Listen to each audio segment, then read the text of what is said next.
la número 8. Mientras que ponen ahí el tema, pues usted tiene su expositor, ¿verdad que sí? Vamos a decirlo entonces, Cristo, el Hijo de David. Una vez más, Cristo, el Hijo de David. Y esto pues lo tenemos nosotros en Mateo capítulo 21. Y vamos a tomar hasta el versículo 11, luego capítulo 22, del versículo 41 al 46. Estamos hablando entonces de un tema muy hermoso, porque Jesucristo, hermano, viene del linaje de David.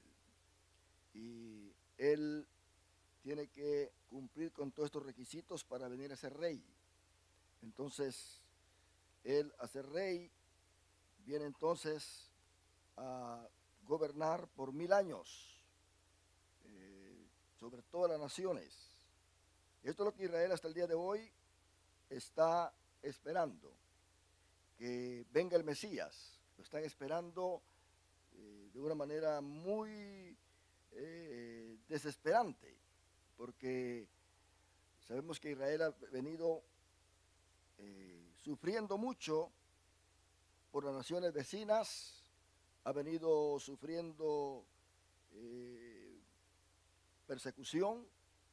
El judío pues no es muy bienvenido en las naciones en donde están los gentiles, debido a que se les ha culpado de muchas cosas, de la muerte de Cristo, se les ha culpado de ser discriminantes, se les ha culpado de ser muy apegados a ellos mismos y que no le dan entrada a los demás. Pero ese es el carácter que Dios les formó. Así quería Dios que fueran ellos. Y en Mateo capítulo 21, mis hermanos, tenemos nosotros que está la entrada triunfal a Jerusalén.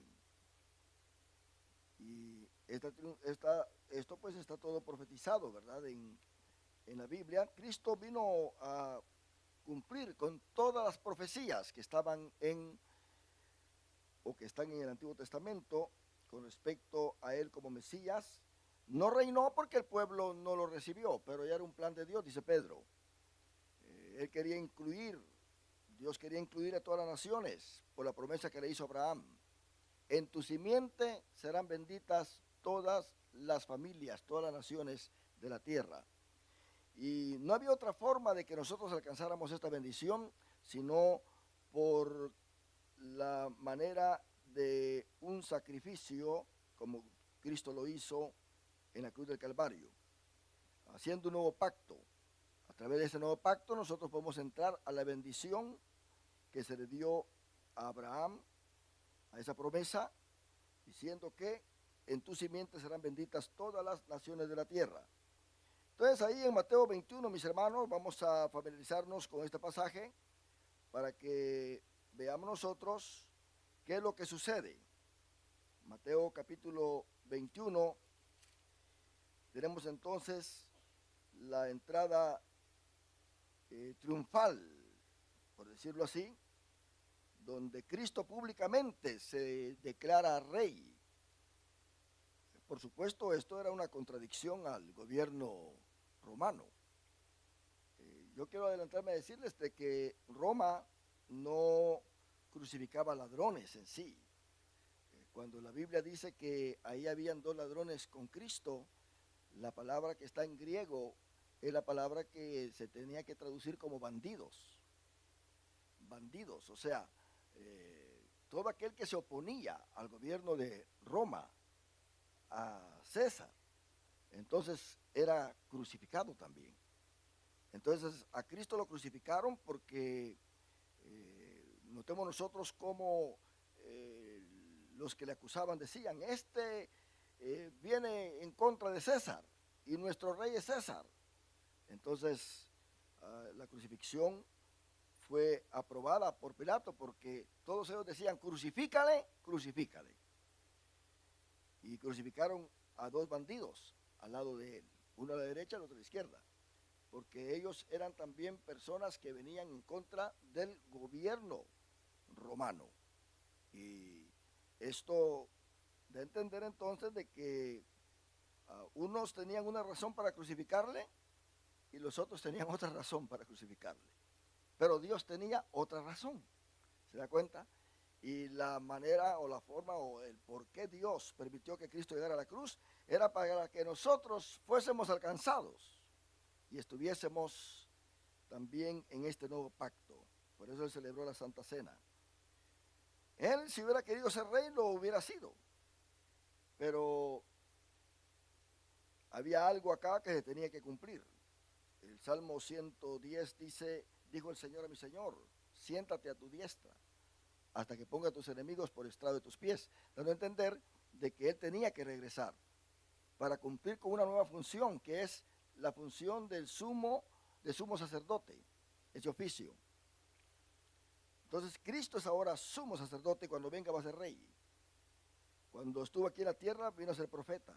Entonces Él ha cumplido con el oficio de profeta, como dijo Moisés, profeta os levantará el Señor entre vosotros, a Él oiréis. Y fue por eso que en el monte de la transfiguración apareció Cristo transfigurado, o sea que su cuerpo se transfiguró y una voz se escuchó y dijo, este es mi Hijo amado, en quien tengo complacencia. Eso ya lo había dicho el Padre antes, cuando Jesús se bautizó, pero ahora acá viene una cosa agregada y dice, a Él oír, ¿se da cuenta? A Él oír. Entonces Moisés dijo que a este profeta se le tenía que oír. Y ahora aquí en el capítulo 21,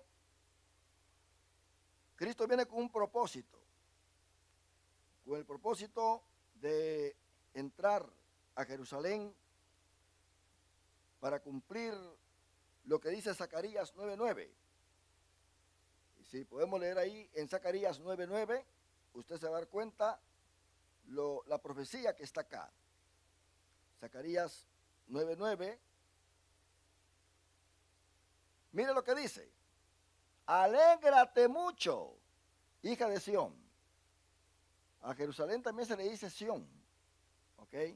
Cuando usted lee en la Biblia el nombre Sión, se está refiriendo a Jerusalén. Alégrate mucho, hija de Sión. Mire esta profecía tremenda de Zacarías. 519 años antes de que esto pasara. Alégrate mucho, hija de Sión. Da voces de júbilo, hija de Jerusalén. He aquí tu rey vendrá a ti, justo y salvador, humilde, y cabalgando sobre un asno, sobre un pollino, hijo de asna. ¿Se da cuenta? Ahí da a entender de que esta profecía se cumple aquí en Mateo capítulo 21, porque ¿cómo viene Él? Viene, es justo, es el Salvador, pero viene humilde. ¿Se da cuenta? Viene humilde y viene cabalgando sobre un asno. Usualmente los reyes caminaban sobre asnos, ¿verdad? Cuando salían ahí en su territorio. Así que Cristo viene sobre un asno, sobre un pollino, hijo de asna. Se cumple la palabra. Y vamos a familiarizarnos con Mateo capítulo 21, porque tenemos acá entonces que dice que cuando se acercaron a Jerusalén y vinieron a Betfagé, estos son lugares cerca, circunvecinas a Jerusalén, al monte de los olivos, Jesús envió 2 discípulos, diciéndoles, id a la aldea que está enfrente de vosotros y luego hallaréis una asna atada y un pollino con ella. Mire la omnisciencia de Cristo. Él no estaba ahí presente para decirles, esta asna está atada ahí, esto y lo otro. Él ya sabía dónde estaba el asna y ya sabía cómo estaba. Así que él tenía esa virtud maravillosa porque es Dios. Y luego diciéndoles, id a la aldea entonces, está atada ahí el asna y un pollino con ella. Desatadla y traédmelos. Y si alguien os dijere algo, decid. Aquí está la autoridad del rey. Aquí él se está presentando como un rey. Dice, el Señor los necesita y luego los enviará. Entonces, en otra palabra, les dio a ellos una delegación en la palabra, que cuando les preguntaban, ellos iban a decir, el Señor lo necesita, y automáticamente eso iba a trabajar en el corazón del dueño de esa asna. Tremendo, ¿verdad?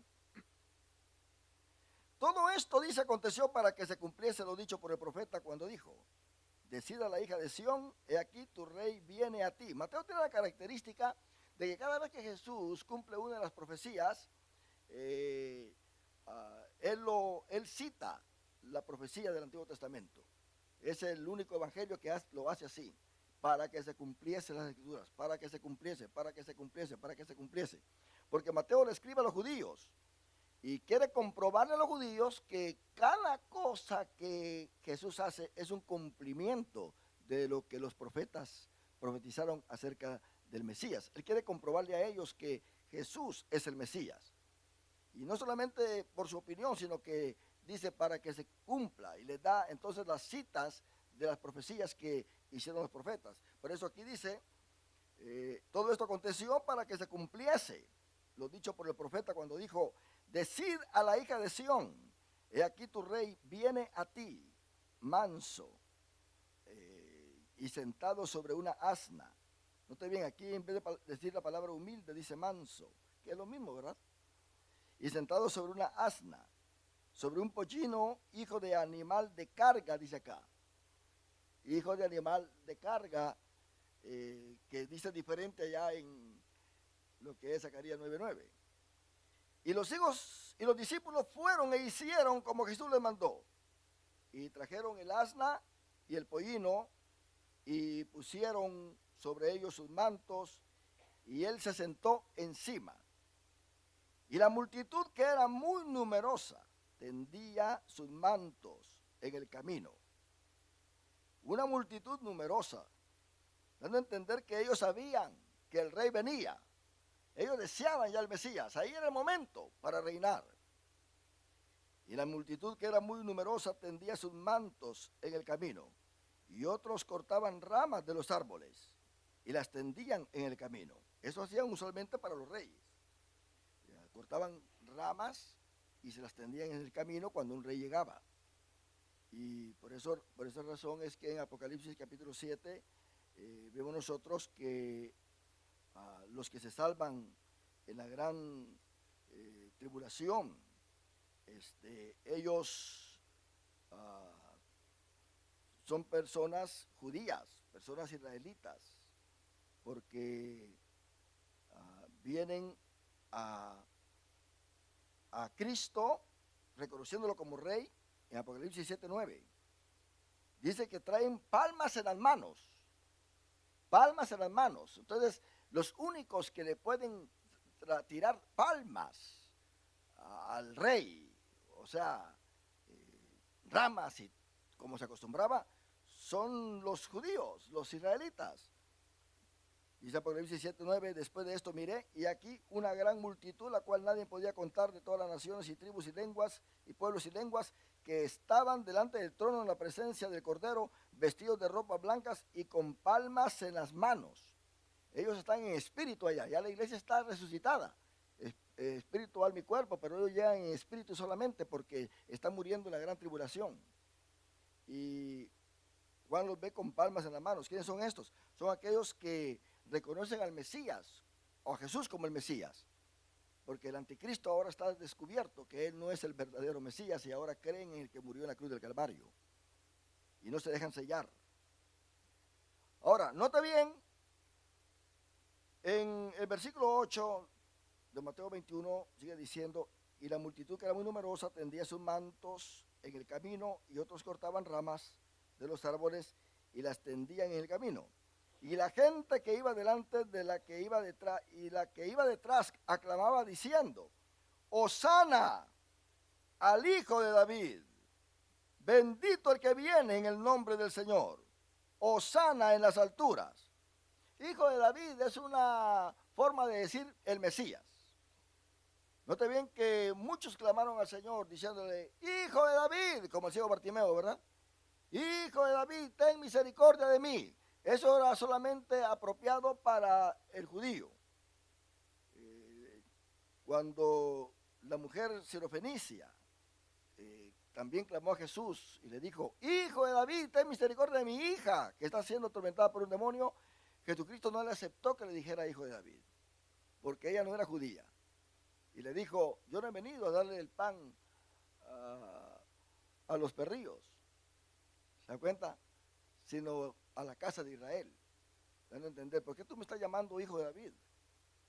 ¿Se da cuenta? Tú no me tienes que decir hijo de David.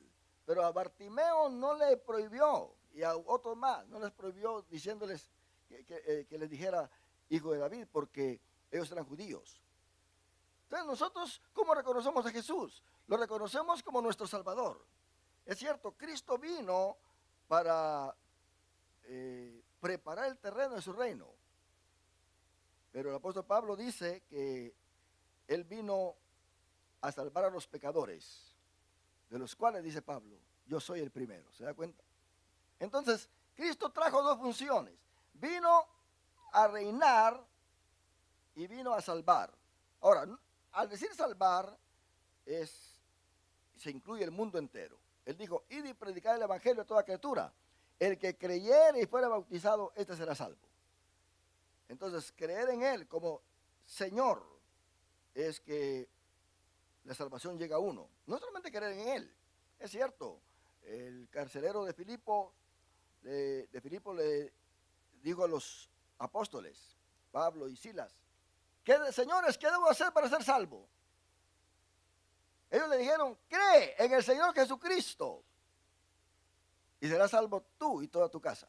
Pero oiga bien lo que le dice, cree en el Señor, ¿verdad? No dice solamente cree en Jesús o cree en Jesucristo. Dice, cree en el Señor Jesucristo y serás salvo tú y toda tu casa.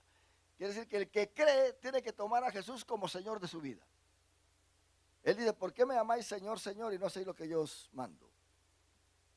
Entonces, no es asunto de creer. No, hermano, no hay, las obras, hermano, no valen acá. Usted sabe, solamente hay que creer. No. Por eso Pablo dijo, cree en el Señor, cree en el Señor. Si usted toma a alguien como su Señor, va a ser su Señor. Quiere decir que le va a obedecer. ¿Verdad que sí? Es su amo. Dice Cristo, nadie puede servir a dos señores. Le sirve a uno o le sirve al otro, pero no le puede servir a dos señores. Ahora, pregunto en esta hora, ¿quién es nuestro Señor? ¿Quién es? Digámoslo con libertad. Caballero, ¿quién es su Señor? Que no sea el otro, ¿verdad? Porque hay un problemón serio ahí. El punto es que aquí viene Cristo entrando, dice, Hosana, gritan todos, Hosana. Esta palabra Hosana es algo que quiere decir Salvador, que salva. Eso viene, si lo tomamos del hebreo, viene del verbo lejoshía. Lejoshía es un verbo que quiere decir salvar, salvar. Algunos lo pronuncian lejoshía, pero es salvar. Entonces, vemos nosotros que acá viene el Salvador. Viene alguien en el nombre del Señor. Qué tremendo esto, hermano, que ellos aquí habían niños, aquí habían jóvenes gritándole, que más tarde los fariseos y los escribas y los doctores de la ley confrontan a Jesús y les dicen, cállalos, mira cómo están gritando. A ellos no les convenía que Jesús fuese el rey. ¿Cuál era el miedo de ellos? El miedo de ellos era de que si Jesús venía a ser rey, entonces los romanos iban a venir, iban a destruir el templo. Hermano, qué tremendo. Eso era lo que ellos temían, que los romanos vinieran y destruyeran el templo. Ellos no querían que los romanos vinieran y destruyeran el templo. Pero más tarde, de todas maneras, lo destruyeron. Jesús lo profetizó. No quedará piedra sobre piedra que no sea derribada de todo esto. Ahora, bendito el que viene en el nombre del Señor. Note bien la palabra Señor. En el Antiguo Testamento, en el hebreo, pues se dice Adoná o Adonai. Siempre que en el hebreo que se pone la I al final, quiere decir mi, ¿verdad? Por ejemplo, hermano. Pero si yo quiero decir ají, mi hermano, ¿se da cuenta? Adoná, el Señor. Adonai, mi Señor. Entonces ellos tienen esta manera de conjugar las cosas. Ahora, si lo quieren decir sin contracción y todo eso, pues dirían Adonai Sheli. Pero ese Sheli lo contraen y ponen solamente la I. Adonai, ¿se da cuenta? Mi Señor. ¿Verdad? Nosotros también en el español tenemos esas clases de composiciones, ¿verdad? Para decir las cosas.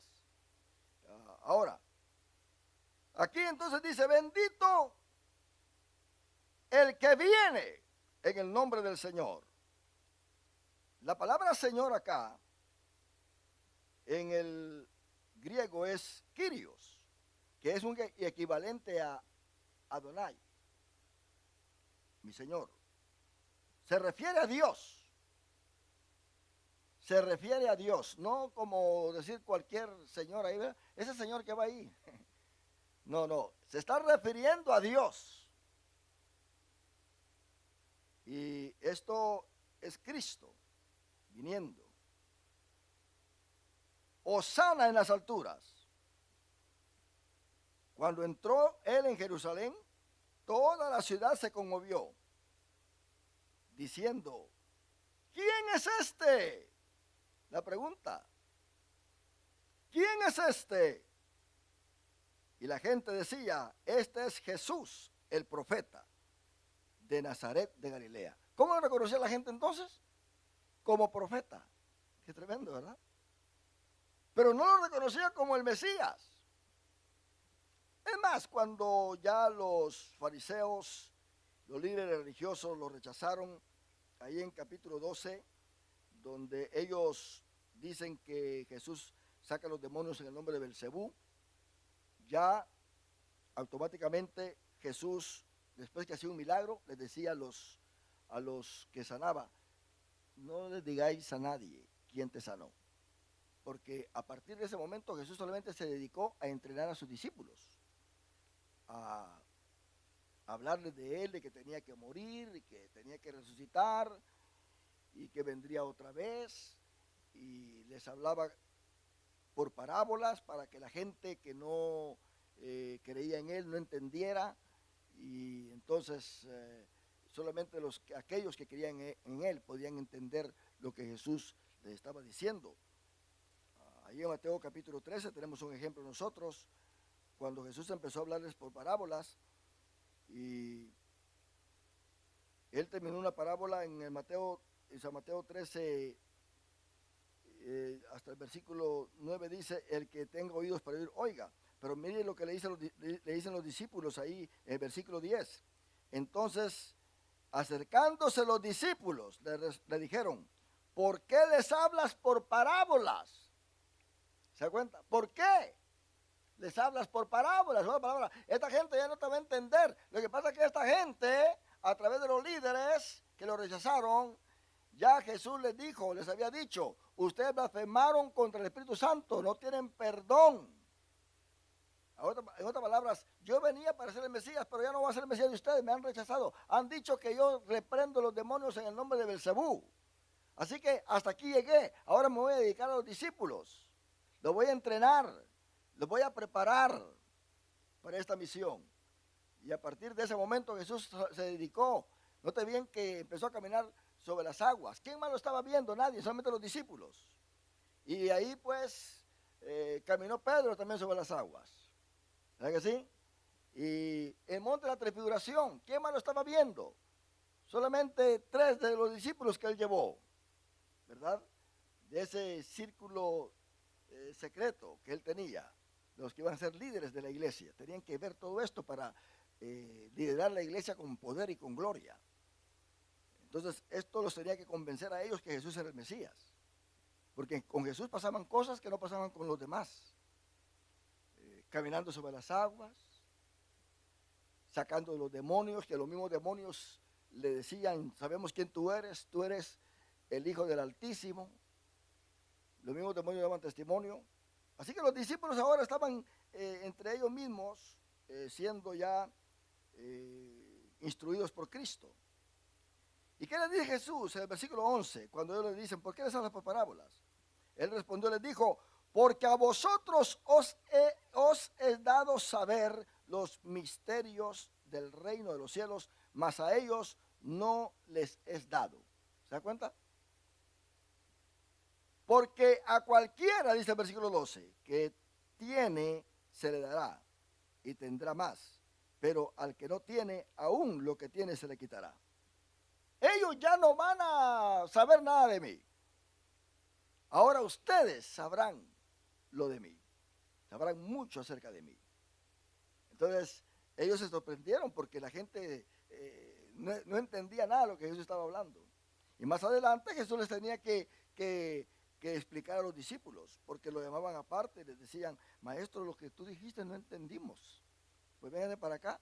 Y él les explicaba. Pero no les explicaba al resto de la gente, solamente a los discípulos. Así que solamente ellos sabían. Por eso es que nosotros aquí sabemos cosas que el mundo de afuera no sabe, hermano. Y se burlan. Y dicen, no, estos evangélicos dicen esto y dicen lo otro. Ellos no entienden. Nosotros sí entendemos. Ellos no saben lo que es la salvación, cómo trabaja la salvación, pero nosotros sí sabemos. Ellos no saben nada acerca del Espíritu Santo. Se burlan del que está bajo la influencia del poder del Espíritu Santo. Pero nosotros sí sabemos lo que significa. Así que a ellos se les es quitado y a nosotros se nos es dado todos estos misterios para poderlo entender. Ahora, Cristo entra entonces aquí a Jerusalén y cuando entra, ¿qué es lo que hace? Purifica el templo. ¿Quién le iba a dar, como le dijeron los líderes, quién te dio esta autoridad a ti para tirar las mesas y echar fuera a todos estos vendedores? Dice que entró Jesús en el templo, versículo 12, en el templo de Dios, y echó fuera a todos los que vendían y compraban en el templo, y volcó las mesas de los cambistas y las sillas de los que vendían palomas. Esto era muy normal, por decirlo así, estaban haciendo algo que podría decirse era legal. Habían cambistas, quiere decir que ellos no podían dar el dinero común al templo, tenían que cambiarlo por el dinero del templo, ¿verdad? Que no sé si usted ha ido a esos juegos donde no aceptan las monedas del dólar, sino que usted tiene que ir, ¿verdad?, a cambiar y que le den esas monedas especialmente para las máquinas. Entonces así también hacía era en el templo. En el templo no se podía dar el dinero directamente, sino que habían cambistas. Daban entonces, ¿verdad?, el dinero que pertenecía al templo. Ahora, vemos acá entonces que Cristo volcó todo esto y les dijo, escrito está, mi casa, casa de oración será llamada, mas vosotros la habéis hecho cueva de ladrones. ¿Por qué? Porque lo que estaban haciendo no era de agrado a Dios. Ya era un formalismo nada más. Eso hay que tener mucho cuidado cuando uno viene a la iglesia, hermano. Todo depende de uno. Cuando uno viene a la iglesia tiene que venir con el cuidado de decir, bueno, ¿a dónde voy? Voy a ir al templo, voy a estar en la iglesia. Voy a adorar a Dios directamente. Y pueden pasar muchas cosas, aún desde el momento antes de salir de su casa, aún cuando viene en el camino, aún cuando se parquea ahí, viene aquí adentro. Muchas cosas negativas le pueden suceder porque el diablo sabe que usted viene a adorar a Dios. Y usted entra por el templo, se sienta y tiene que estar consciente de que va a estar acá para darle al Señor una ofrenda santa, agradable. Que usted no venga a la iglesia de por gusto, que no venga a la iglesia de por gusto, sino que aquí fue a la iglesia a ofender a Dios. ¿Por qué? Porque no lo lavé. Mire, eso no está en la iglesia. Y uno no alaba a Dios. Y uno no se une en la alabanza ni en la adoración, ya ofendió a Dios. Uno vino a la iglesia entonces a ofender a Dios. Y se va a su casa dejando a un Dios ofendido. Y pensamos que por venir a la iglesia ya agradamos a Dios. No solamente por venir a la iglesia, es por venir a adorar a un Dios que vive y permanece para siempre. Y estar unidos con nuestros hermanos, glorificando a Dios, con nuestra mente en Dios, con un espíritu dispuesto para adorar a Dios. Por eso Cristo dijo, han convertido todo esto en cuevas de ladrones. Ahora, el hermano como rey, como hijo de David, tiene que estar consciente de que no todos van a entrar en el reino. Mira lo que le dijo a Nicodemo. Nicodemo, si tú no naces de nuevo, no puedes entrar en el reino de Dios. O sea, el milenio. Imagínense, el milenio, ya Dios sabía que para que el milenio viniese, tenía que tomar mucho tiempo más. Ya estamos nosotros acá y el milenio no llega, pero ya va a llegar. Ahora, dando a entender, hermano, que había resurrección. En otra palabra, Nicodemo iba a morir, pero iba a resucitar si creía en Jesús. Iba a entrar al milenio. Entonces, al reino de Cristo. Todos nosotros como personas que creemos en Cristo, vamos a entrar a ese milenio. Son cosas, hermanos, que la mente humana no lo puede comprender. Pero usted no crea que cuando uno se muere ahí termina todo. Uno tiene que venir a vivir lo que la Biblia ha predicho. Entonces Jesucristo, hermanos, realmente no era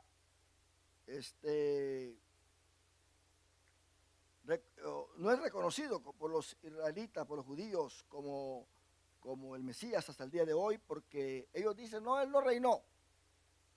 Un mentiroso, porque vino a reinar y se fue. Y nosotros no queremos un Mesías que venga, se vaya y regrese. Ahí está escrito en la Biblia, la profecía, pero ellos no lo saben interpretar. No lo saben interpretar. Pero ellos están echando de menos algo.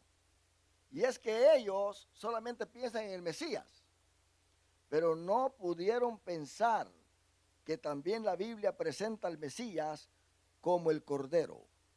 ¿Se da cuenta? La palabra Cordero para ellos no equivale al Mesías. Háblele usted de Cordero y de que tenía que sufrir, ellos no lo aceptan. Aún el capítulo 53 de Isaías, ellos dicen que no es Jesús, es el mismo pueblo de Israel que sufre. Ellos dicen que el capítulo 53 está hablando de Israel, no está hablando de ningún Mesías. Malinterpretan todo este asunto. Entonces Jesucristo, hermano, es presentado en la Biblia como Mesías, pero también como Cordero. ¿Qué dijo Juan el Bautista cuando lo presentó? He ahí el Cordero de Dios que quita el pecado del mundo. Entonces ellos no aceptan a Jesús, el Nazareno, como el Mesías.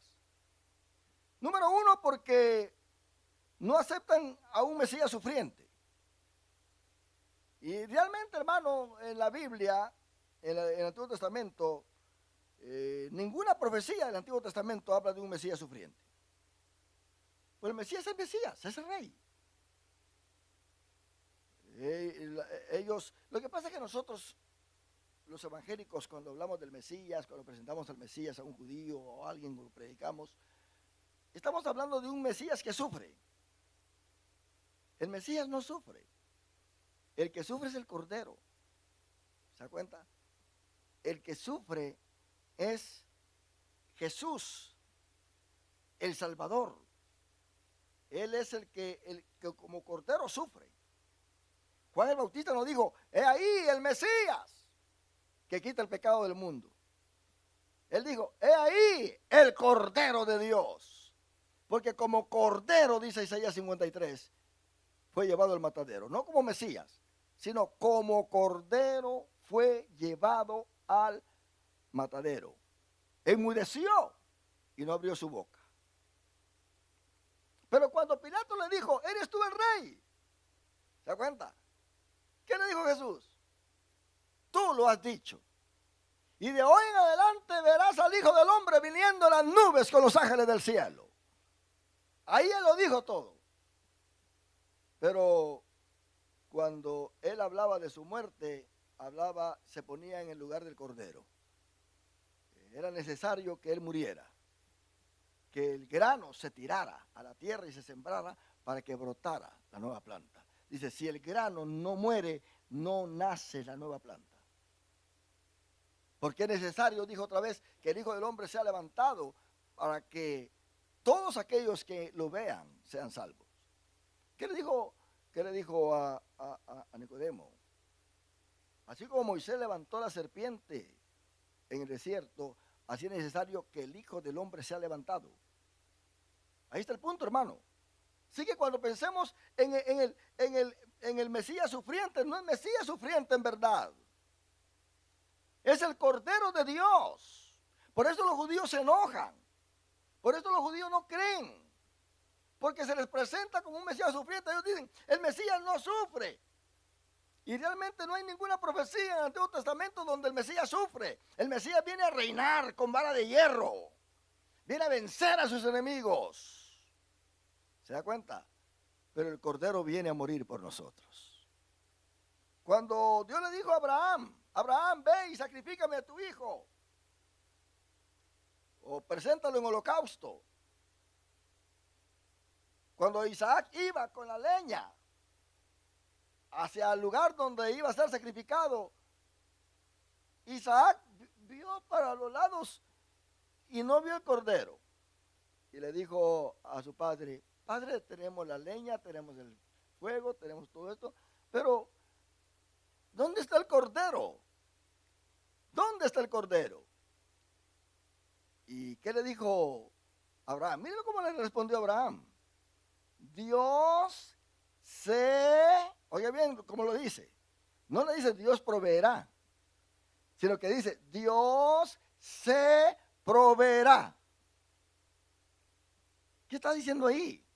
Que el mismo Dios se va a hacer el cordero. Así está escrito. Dios se proveerá. No dice Dios proveerá, sino que Dios se proveerá. Y no le respondió a Abraham, solamente eso fue lo que le dijo. Cientos de años después, el que le respondió a Isaac fue Juan el Bautista.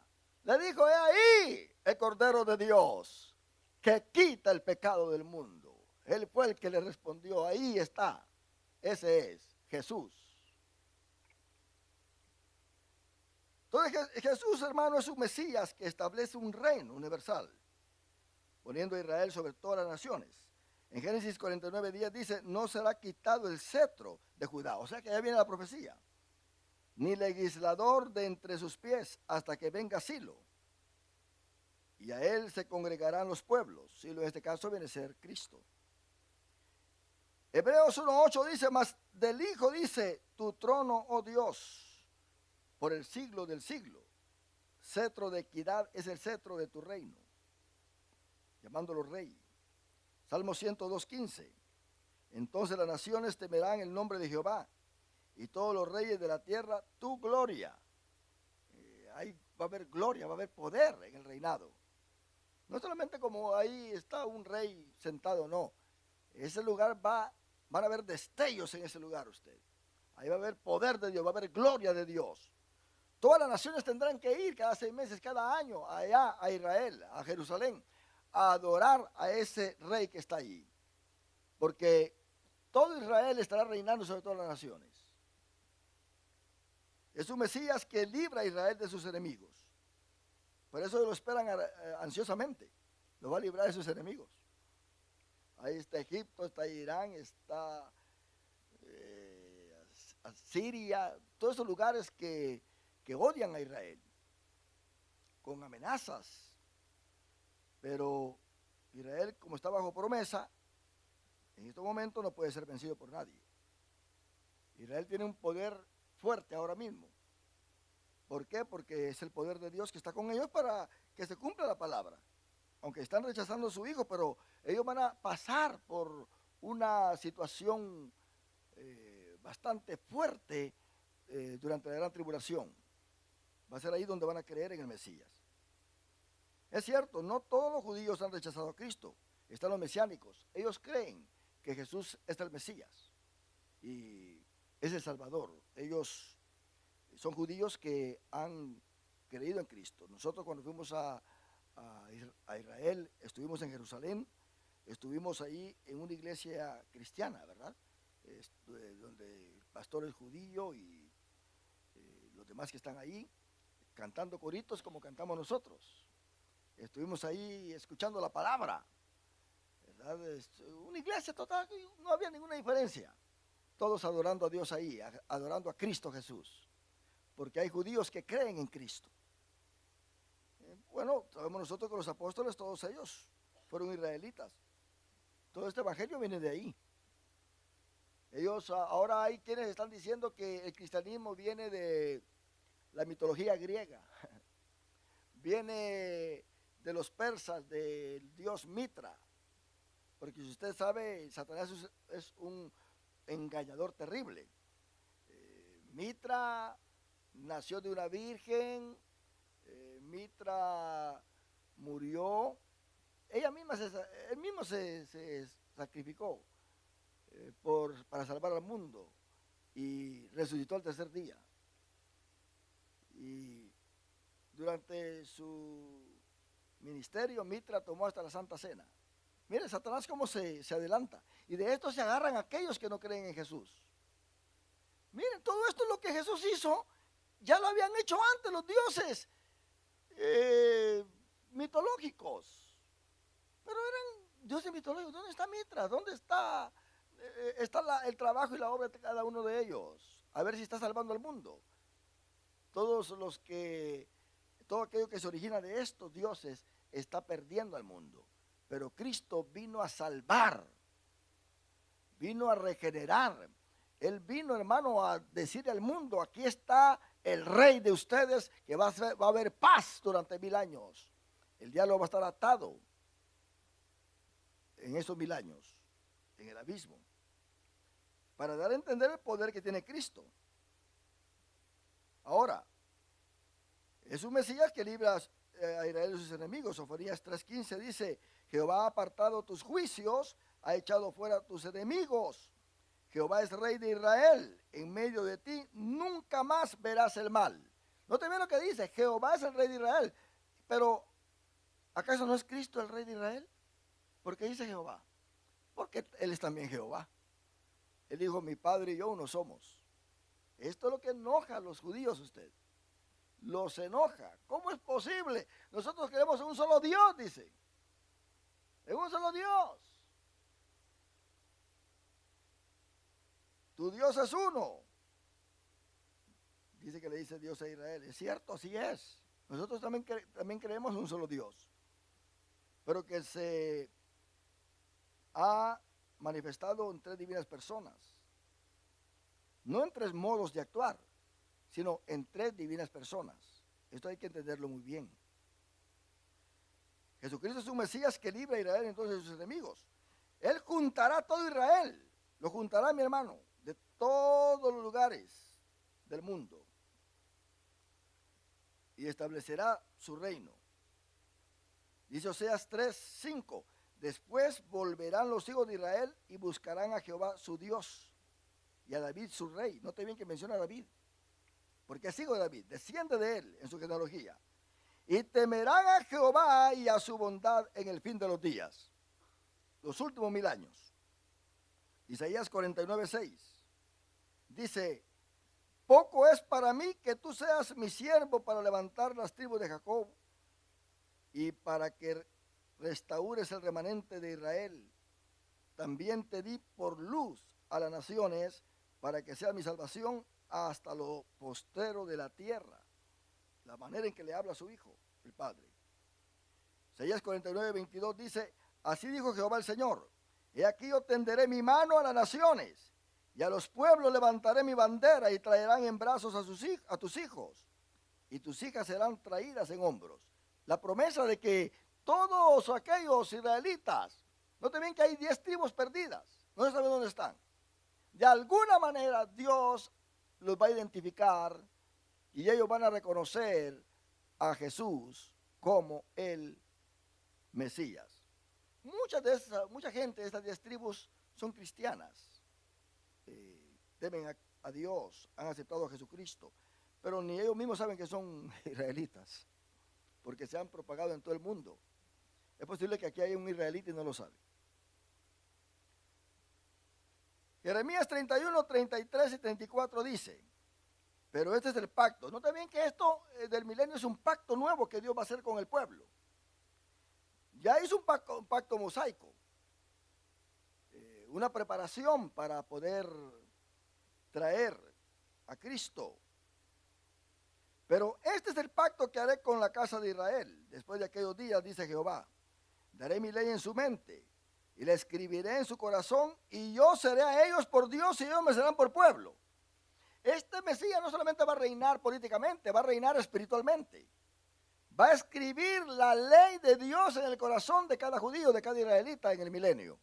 Lo mismo que ha hecho ahora con nosotros. ¿Qué ha hecho Dios con nosotros? ¿Acaso no es una extensión esto de la bendición de Abraham?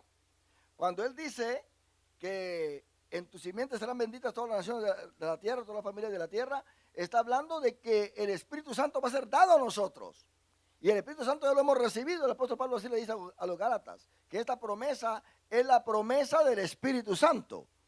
Y nosotros ya hemos recibido el Espíritu Santo. Llegó en el Pentecostés y sigue derramándose en las nuevas vidas que aceptan a Cristo Jesús como su Salvador. Y no enseñará más ninguno a su prójimo, dice el versículo 34, ni ninguno a su hermano, diciendo, conoce a Jehová, porque todos me conocerán, desde el más pequeño de ellos hasta el más grande, dice Jehová, porque perdonaré la maldad de ellos y no me acordaré más de su pecado.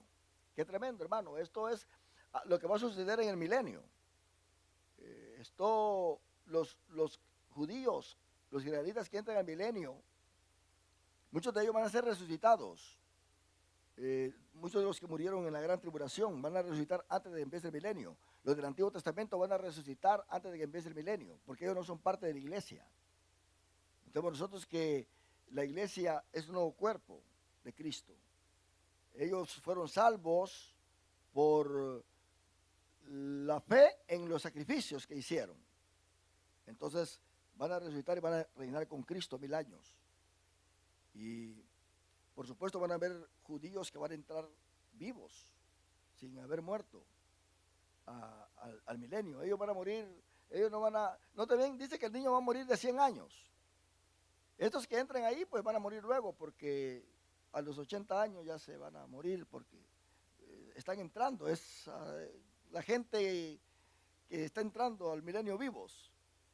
Pero aquellos que nazcan en el milenio, porque va a ser una vida normal, común como la tenemos ahora, solamente que habrá paz, habrá tranquilidad, habrán cultos, armonía. Mas sin embargo, la Biblia dice que todavía habrán reyes, habrán naciones que se van a rebelar contra el Cordero. No van a creer en él. La evidencia es de que al final de los 1000 años, el Satanás va a ser suelto y va a engañar a toda esta gente que no creyó en Jesús y se va a venir a pelear contra el Cordero, contra el Rey, contra el Mesías. Para que vea usted cómo es el corazón del hombre. El corazón del hombre, hermano, terrible. Por esa razón usted no se enoje cuando alguien le haga una mala cara, porque así es. Él es un Mesías triunfante. Salmo 18:50 dice, grandes triunfos da a su rey y hace misericordia a su ungido, a David y a su descendencia para siempre. Ahora, los judíos entonces ignoran esto, que Jesús es el Cordero, el Salvador del mundo. El Mesías nacerá de una virgen como señal, dice la Biblia en Isaías 7:14. Pero hable usted con ellos de este tema. Ellos esperan al Mesías, un hombre sobrenatural que de repente aparezca por ahí y que diga, yo soy el Mesías, yo les voy a construir el templo, yo voy a hacer esto, voy a hacer lo otro.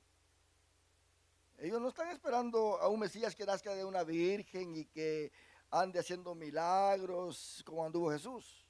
No, ellos esperan un Mesías directamente que venga, ¡pau!, a reinar. Qué tremendo esto. Dice Isaías 7:14, por tanto el Señor mismo dará señal. No te bien que eso está en el Antiguo Testamento. Está en un profeta que ellos aceptan como profeta, pero no aceptan lo que el profeta está diciendo. Por tanto, el Señor mismo os dará señal. He aquí que la Virgen concebirá y dará a luz un hijo y llamará su nombre Emanuel. ¿Qué quiere decir Emanuel? Dios con nosotros. Ahora, ¿acaso Jesús no fue el que dijo, donde estén dos o tres congregados en mi nombre, yo voy a estar en medio de ellos? ¿No fue él el quien dijo, yo estaré con vosotros todos los días hasta el fin del mundo?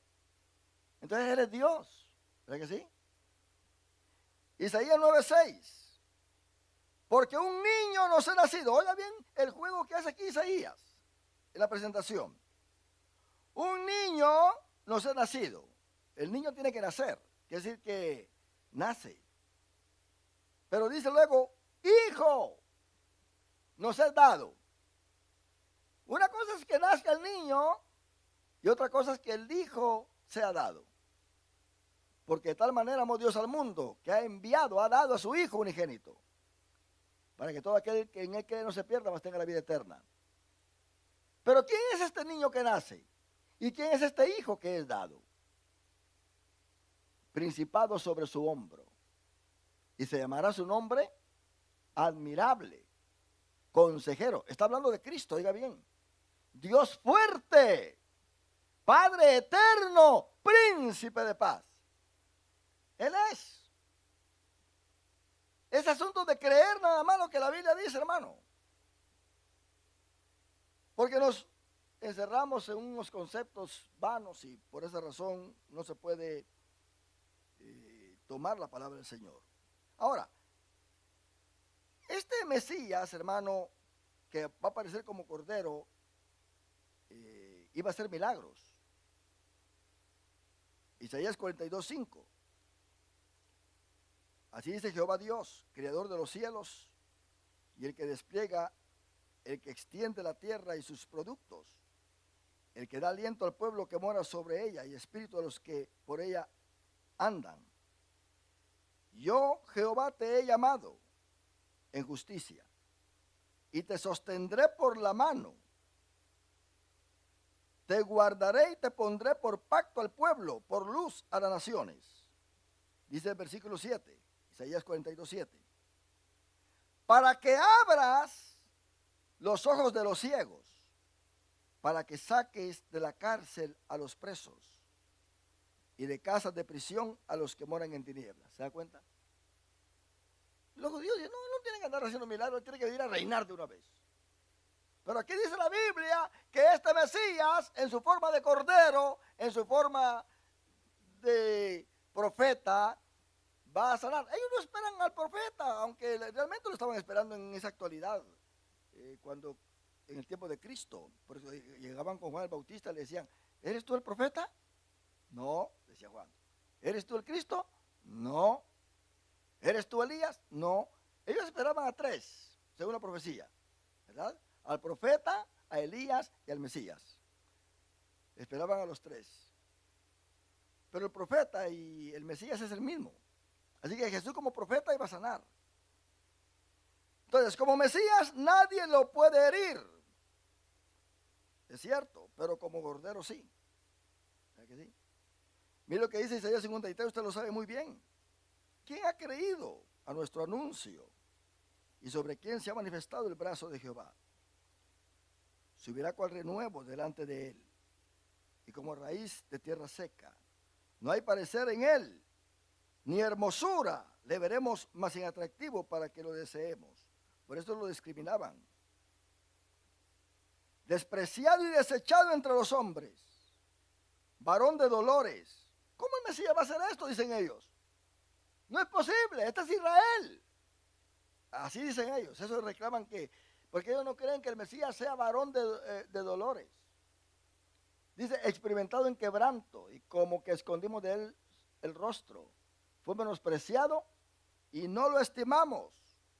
Ciertamente llevó nuestras enfermedades. Mire, ¿cuándo pasó esto? En la cruz. Y por su llaga fuimos nosotros curados. Aquí lo dice. Sufrió nuestros dolores y nosotros le tuvimos por azotado, por herido de Dios y abatido. Mas el herido fue por nuestras rebeliones, molido por nuestros pecados. El castigo de nuestra paz fue sobre él, y por su llaga fuimos nosotros curados. Todos nosotros nos descarriamos como ovejas, cada cual se apartó por su camino, mas Jehová cargó en él el pecado de nosotros. Entonces, ¿cómo va a ser Israel?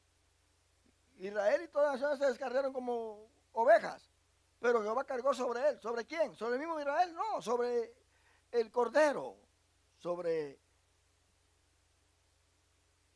el profeta. Angustiado él y afligido, dice el versículo 7.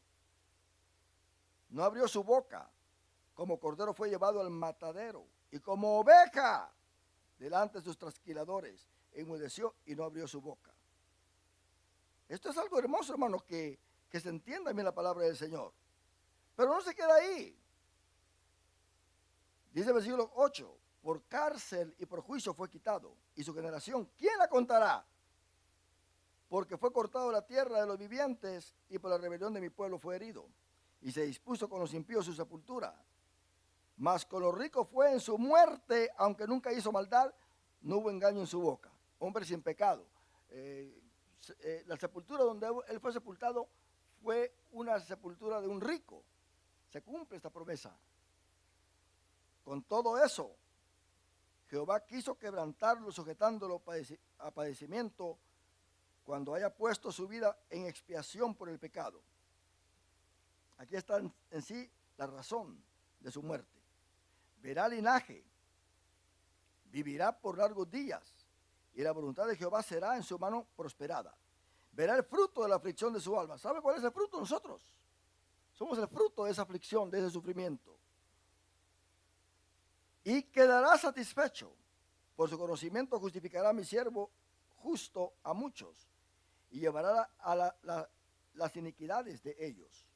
Por tanto, yo le daré parte con los grandes, y con los fuertes repartirá despojos, por cuanto derramó su vida hasta la muerte, y fue contado con los pecadores, habiendo él llevado el pecado de muchos y orado por los transgresores.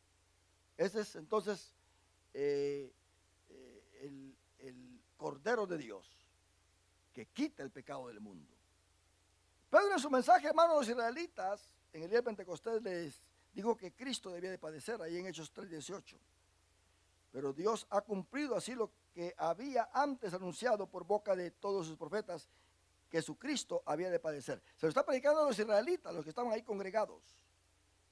Entonces, vemos que Cristo como el Mesías no sufre, pero como el Cordero sí sufre. Jesús es el cumplimiento de la tipología de los sacrificios de la ley mosaica, hermano. Esto es lo que los judíos ignoran. Ellos están diciendo, bueno, ¿qué significa todo esto lo que Cristo hizo? Porque nosotros hablamos de tipología, que los sacrificios del Antiguo Testamento estaban representando la muerte de Cristo. Entonces, el libro de Hebreos, en el capítulo 10, lo explica a los hebreos, por eso se llama libro a los hebreos, porque está escribiéndole a los hebreos. Dice, porque la ley, dice Hebreos capítulo 10, versículo 1, porque la ley, teniendo la sombra de los bienes venideros, no la imagen misma de las cosas, nunca puede, por los mismos sacrificios que se ofrecen continuamente cada año, hacer perfectos a los que se acercan. De otra manera cesarían de ofrecerse, pues los que tributan este culto, limpios una vez, no tendrían ya más conciencia de pecado. Pero en estos sacrificios cada año se hace memoria de los pecados, porque la sangre de los toros y de los machos cabrillos no puede quitar los pecados. Por lo cual, entrando en el mundo, dice, sacrificio y ofrenda no quisiste, mas me preparaste cuerpo. Note bien, está hablando del mismo Mesías, pero un Mesías sufriente en el rol de Cordero. Holocaustos y expiaciones por el pecado no te agradaron. Entonces dije, he aquí que vengo, oh Dios, para hacer tu voluntad. Como en el rollo del libro está escrito de mí. Ahora, fíjese bien lo que dice. Diciendo primero sacrificio y ofrenda y holocaustos y expiaciones por el pecado no quisiste, ni te agradaron las cuales cosas se ofrecen según la ley. Y diciendo luego, he aquí que vengo, oh Dios, para hacer tu voluntad. Quita lo primero. ¿Qué es lo primero? Los sacrificios del Antiguo Testamento. Quita lo primero para establecer esto último. ¿Cuál es esto último? El sacrificio de Cristo en la cruz del Calvario. Los judíos ahora mismo, hermano, no pueden ellos recibir perdón de pecados a través de guardar la ley. Ellos dicen que ellos se pueden santificar guardando la ley. Pero no tiene sacrificio para, no hay sacerdocio.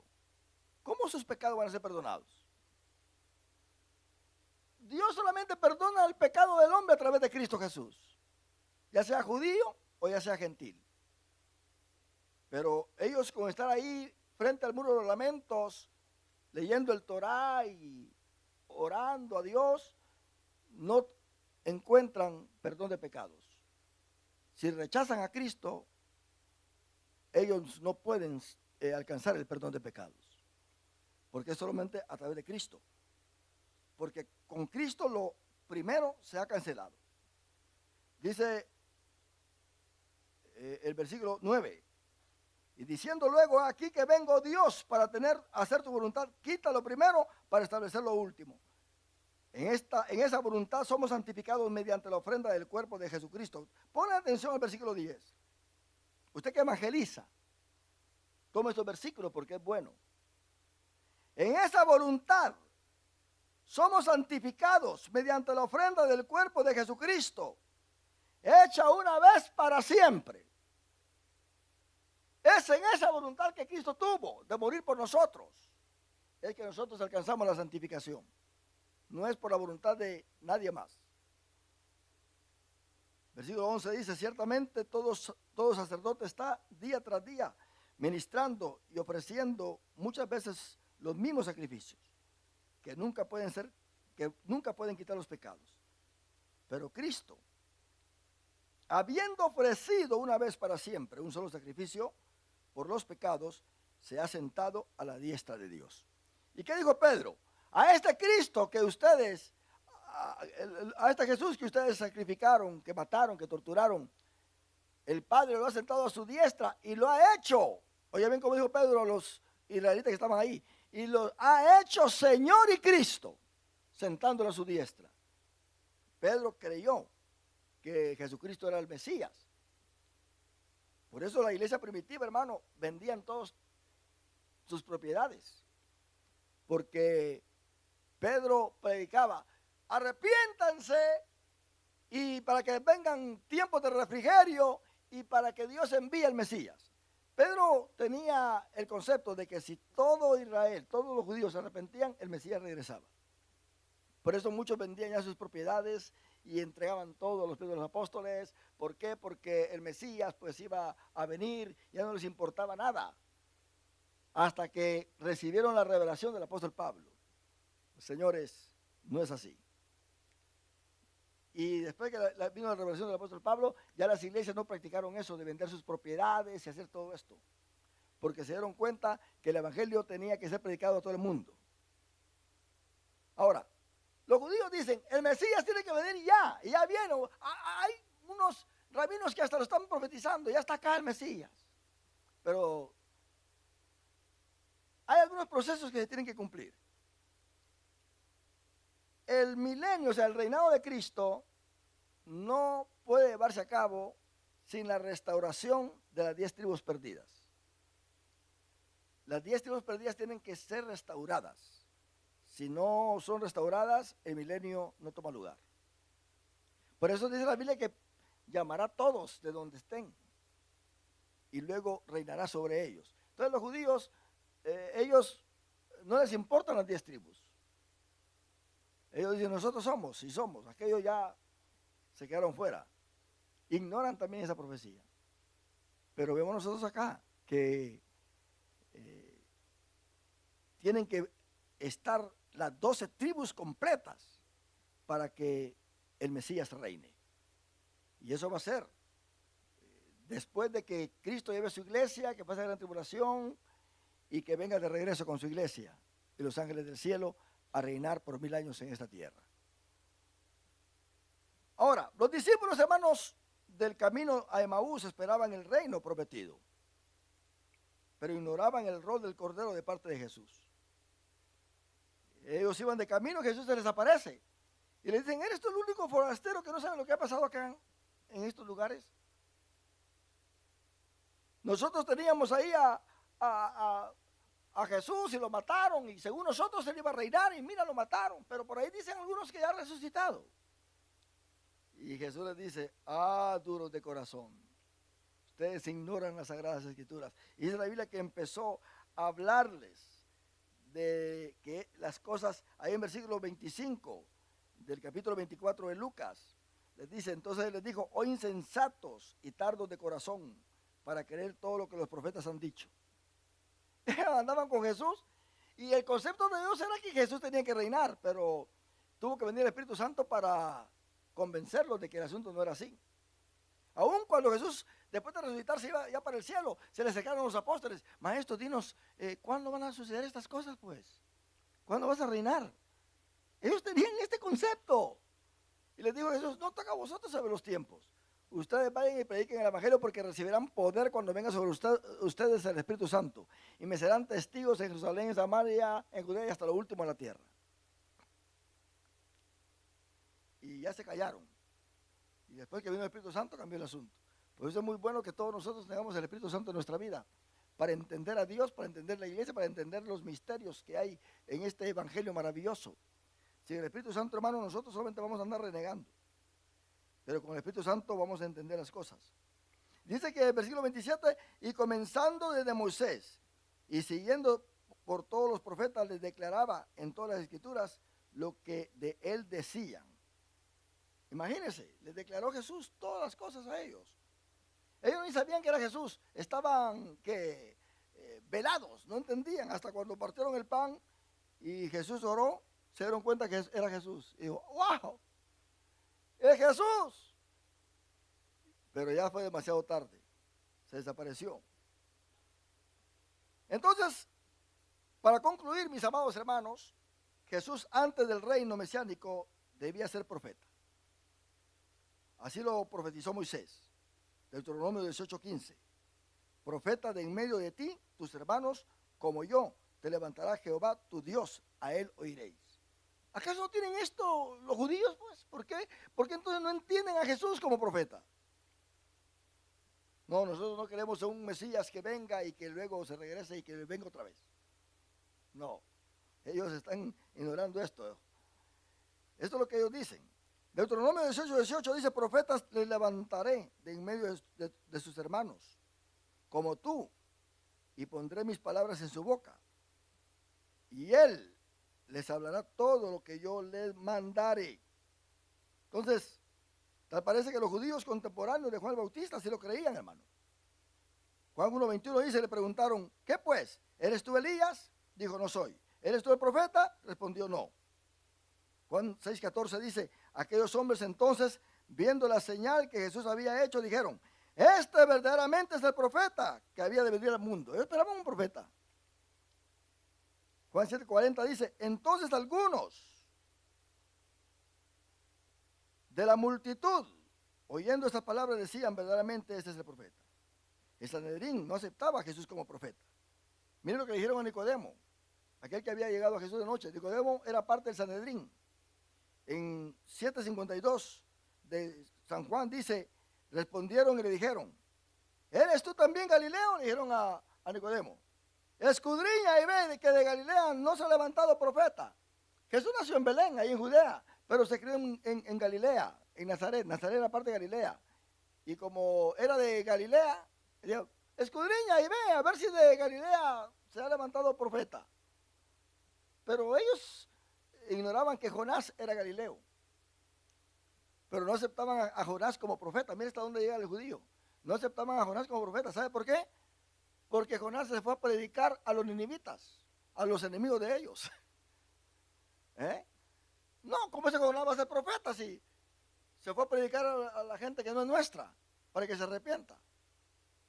Usted sabe que cuando vino la iglesia y se formó la iglesia, después de que vino el Espíritu Santo ahí en Jerusalén, no aceptaban a ningún judío en lo particular, o sea, a ningún gentil en lo particular dentro de la iglesia.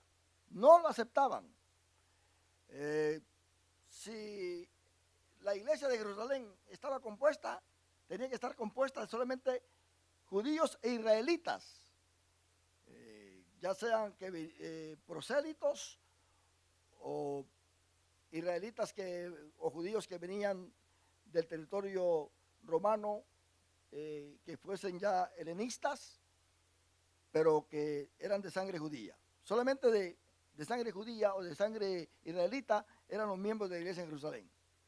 Por eso Dios le mostró a Pedro la visión de los lienzos para ir a predicar a un romano. Y ahí se derramó el Espíritu Santo. Cuando Pedro fue allá, entonces se le vinieron encima. Pedro, ¿por qué entraste a la casa de un gentil? Todos los judíos se le vino. Y en el capítulo 11 de Hechos, Pedro tuvo que testificar lo que vio y lo que sucedió con ellos. Digo, yo estaba predicando y de repente a medio mensaje se derramó el Espíritu Santo sobre ellos. ¿Y yo qué podía hacer? ¿Quién era yo para controlar todo eso? Y lo que yo hice, ¿qué? Pues lo bauticé. No te ven que Pedro creía que para recibir el Espíritu Santo se tenían que bautizar primero. Él le dijeron en la primera predicación que él dio en el Pentecostés, ¿qué haremos para ser salvos? Y él le dijo, bautícense, arrepiéntanse y bautícense en el nombre de Jesús y recibiréis el don del Espíritu Santo. Pero con Cornelio fue diferente. Allá primero recibieron el Espíritu Santo y luego Pedro lo bautizó. Y eso dijeron los judíos entonces, de manera que también los gentiles pueden arrepentirse para salvación. Ellos no creían eso, pero con eso que sucedió, cambió la mentalidad de ellos. Pedro entonces presenta a Jesús como el profeta. También ese mensaje que da en Hechos capítulo 3. Habla de Jesús. Dice, Él es el profeta.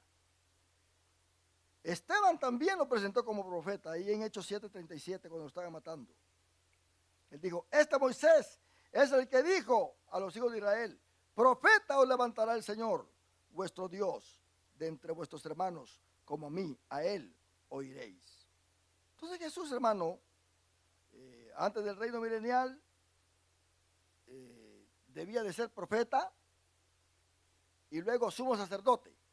¿Por qué? Porque se tiene que cumplir lo que está en el Salmo 110:4. Dice, juró Jehová y no se arrepentirá. Tú eres sacerdote para siempre según el orden de Melquisedec. Entonces, Jesús ahora su función es ser sacerdote. Esto es lo que ignoran los judíos. Él tiene que ser profeta y luego viene a ser sumo sacerdote y luego viene a ser Mesías. No, eso no trabaja así. Él va a ser Mesías de una vez. No te ven que ellos están esperando al Mesías, pero no es a Jesús, es a cualquiera que aparezca por ahí, diciendo que le va a construir el templo y que lo defienda. Pero ellos se van a llevar la sorpresa de que el verdadero Mesías va a venir del cielo, aleluya, a reinar completamente. Por eso Hebreos 7 dice que él fue constituido sumo sacerdote y con un juramento legal, que le dijo, tú eres sacerdote para siempre según el orden de Melquisedec. Y luego, en su segunda venida, Cristo tomará el oficio de rey. Él entonces, hermano, va a venir a reinar. Yo termino con esto y yo quiero que usted le ponga atención a lo que voy a decir. Es muy sencillo entenderlo. Los judíos rechazan esto, los rabinos. ¿Usted le menciona esta parte? Ellos creen en Miqueas, el profeta. Pero, sin embargo, ellos rechazan ciertas partes que Miqueas dice. Mira lo que dice Miqueas capítulo 5. En primer lugar está hablando de su nacimiento. Versículos 1 y 2. Rodéate ahora de muros, hija de guerreros. Nos han sitiado, con vara herirán en la mejilla al juez de Israel. ¿Note bien? ¿Está claro esto acá, sí o no? Con vara herirán en la mejilla, ¿a quién? Al juez de Israel. Entonces quiere decir, ¿en qué forma el Mesías va a sufrir? En forma de cordero. Pero oiga bien lo que dice el versículo 2. Pero tú, Belén Éfrata, pequeña para estar entre la familia de Judá, de ti me saldrá el que será Señor en Israel. ¿Está claro, sí o no? ¿De dónde va a salir el Señor? De Belén. Y sus salidas son, oiga bien, hablando de su preexistencia, de su eternidad. Y sus salidas son desde el principio, desde los días de la eternidad. Dios no nace ahí con María. Ahí nace el niño. Niño no se ha nacido, pero el hijo es dado, ¿verdad que sí? Y oiga bien, eso habla de su nacimiento. Ahora, Miqueas profetiza de su regreso al cielo, porque lo rechazan. Ve el versículo 2, el versículo 3. Pero los dejará. ¿Se da cuenta? Hasta el tiempo que dé a luz la que ha de dar a luz. Esto es Israel. Cuando va a dar a luz, ahí en el capítulo 12 de Apocalipsis, la mujer da a luz. Quiere decir, aparecen las 10 tribus. ¿Se da cuenta? Quiere decir, sin las 10 tribus se no puede reinar. Pero los dejará hasta el tiempo que dé a luz la que ha de dar luz, y el resto de sus hermanos se volverá con los hijos de Israel. El resto de sus hermanos. Quiere decir que Él los va a dejar.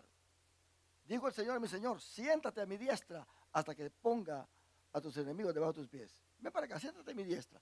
Ahí vas a ser sumo sacerdote según el orden de Melquisedec. Eso es lo que Cristo es ahora.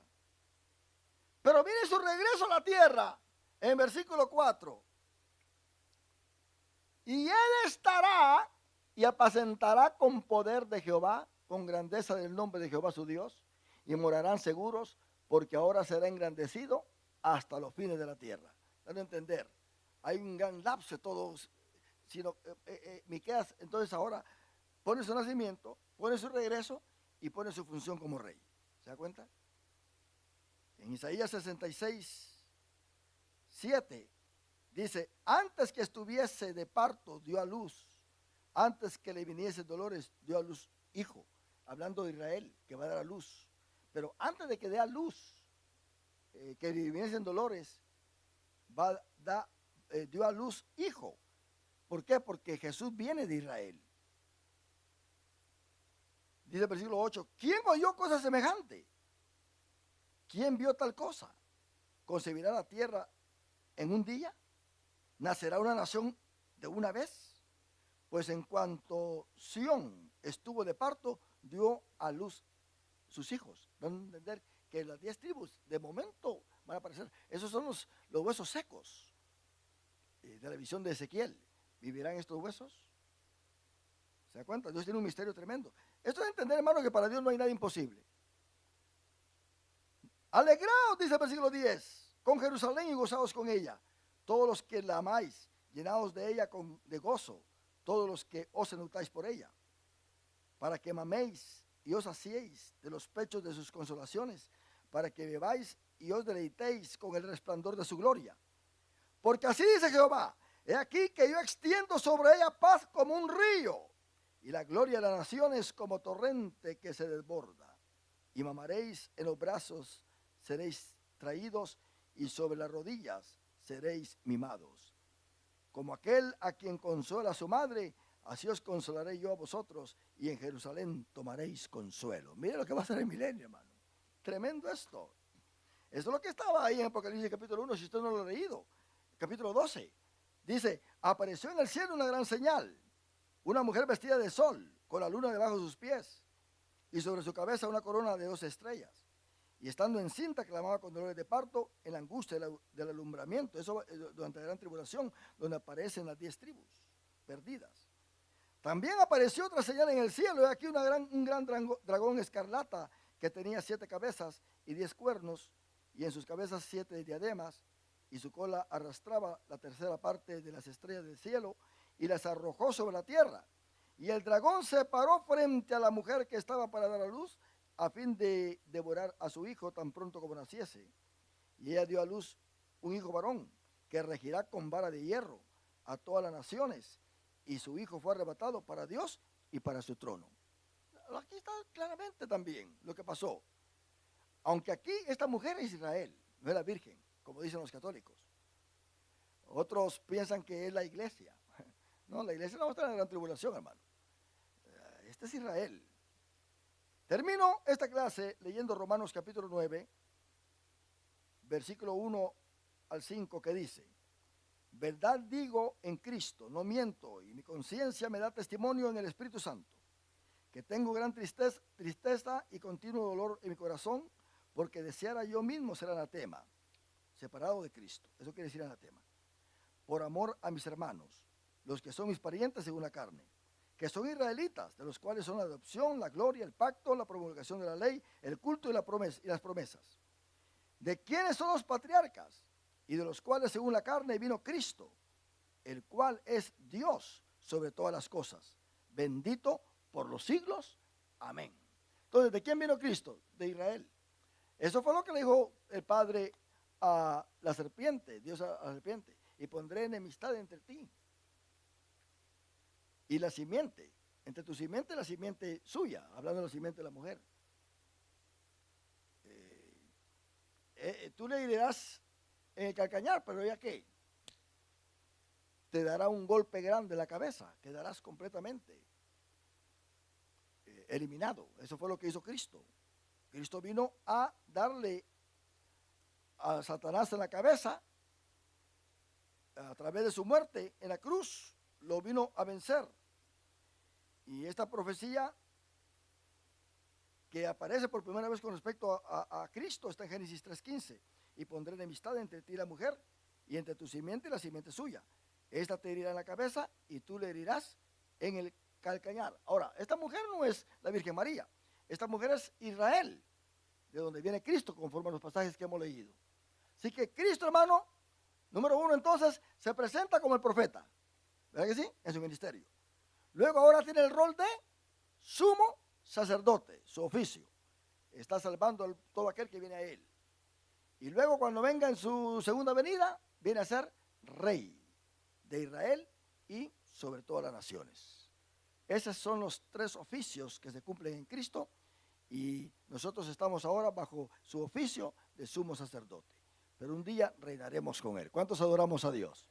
Puestos de pie, mis amados hermanos, damos gracias a Dios por esta palabra.